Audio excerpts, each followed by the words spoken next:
ఇప్పుడు ఇదే రాజారెడ్డి, ఇదే రాజారెడ్డిని పక్కన పెట్టండి. రాజశేఖర రెడ్డి, జగన్మోహన్ రెడ్డి లేకపోతే పులివెందుల ఎలాగుండేది? ఓ మారుమూల, ఒక కుగ్రామం, కడప జిల్లా, అంత మించి ఏముంది దానికే పెట్టి. ఇవాళ రోజున అక్కడ మెడికల్ కాలేజీలు, అక్కడ ఫ్యాక్టరీలు ఏంటి? పులివెందుల, కడపకి ఇప్పుడు మనం ఇవాళకి అనంతపురానికి ఏంటి, మనం 70 ఏళ్ల తర్వాత తీసుకొచ్చి అదేదో కియా పెట్టి చప్పట్లు కొట్టుకున్నాం ఒకటి. కానీ అక్కడ కడపలో ఎన్ని తెచ్చాడు? రోడ్లు ఎన్ని వేసుకున్నాడు? ఇన్నర్ రింగ్ రోడ్లు, అవుటర్ రింగ్ రోడ్లు కడపలో ఎవడన్నా ఊహిస్తాడా?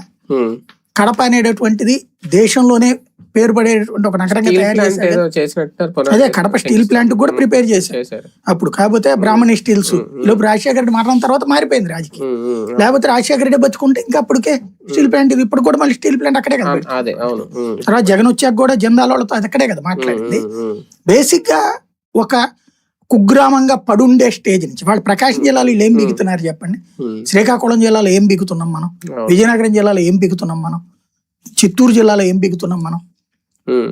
తిరుపతి దగ్గర, బెంగళూరుకి దగ్గర ఉంది కాబట్టి ఫ్యాక్టరీలు వచ్చినాయి. అవి కూడా ఇప్పుడు ఒక ఎన్నో ఏళ్ల నుంచి ఉన్నాయి.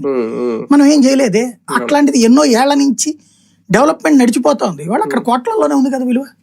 పులివెందుల, కడప, అక్కడ మనం భూమి కొనగలం అసలు?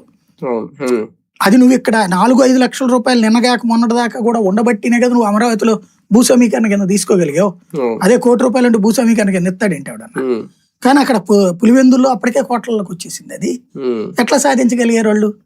వాళ్ళ కుటుంబాన్ని జనం నమ్మారు, వాళ్ళు ఆ ఏరియాకి చేశారు, వాళ్ళ చేతిలో ఉన్న పవర్ తో చేశారు. రెండవది, వాళ్ళు తప్పుడోళ్ళు అనుకుందాం. తప్పుడోడు ₹4 సంపాదించుకోవాలి అనుకున్నారు అనుకుంటే గుడ్, తప్పు అనుకుంటున్నాం మనం, శిక్షిద్దాం. నువ్వే శిక్షించాలి కదా. అతను సీఎంగా, ప్రతిపక్ష నాయకుడుగా రాజశేఖర రెడ్డి ఉన్నప్పుడు కానీ, ఒక మామూలు ఎమ్మెల్యేగా ఉన్నప్పుడు తెలుగుదేశం కదా సుదీర్ఘకాలం పాటు అధికారంలో ఉంది.